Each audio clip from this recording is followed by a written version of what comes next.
পড়ব। জানো মা, আমি না কবিতা লিখেছি, তোমরা পড়বে কি তা? মার কাছে এসে খাতা মেলে ধরে ছোট্ট অপরাজিতা। রাগে চোখ মেলে মা তাকে বলেন, মাথা কি খারাপ হলো?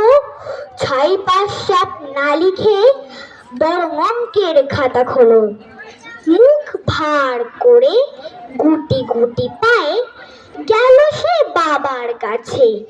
কবিতা লিখেছি, ও বাবা তোমার দেখার সময় আছে?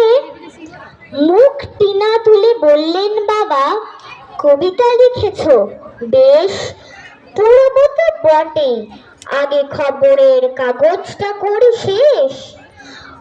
অগত্যা গেল দিদিটির কাছে, ডাকলো সে, দিদি আয়, দেখ না কেমন ছবিটা এঁকেছি ছোট্ট এ কবিতায়। দিদির দু চোখে টিভি পর্দার ঝলমলে রোশনাই।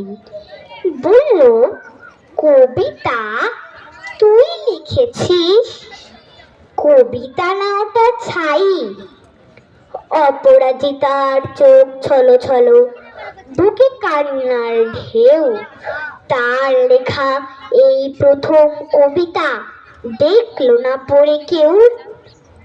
একা ঘরে বসে সামনে তাকালো মালাতে সাজানো ছবি। স্নিগ্ধ দু চোখে রয়েছেন চেয়ে সহজ পাঠের কবি।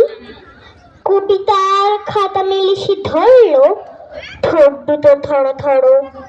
বলল, ঠাকুর কেউ না পড়ুক, তুমি এই কবিতা পড়ো। কি জানি কি করে কি যে হয়ে গেল। এ কথার সাথে সাথে রবি ঠাকুরের মালা থেকে ফুল ঝরলো সে খাতাটাতে। মনে হলো তার সামনে দাঁড়িয়ে বুঝি রবীন্দ্রনাথ, মাথার উপরে রাখলেন তার আদর মাখানো হাত। ধন্যবাদ।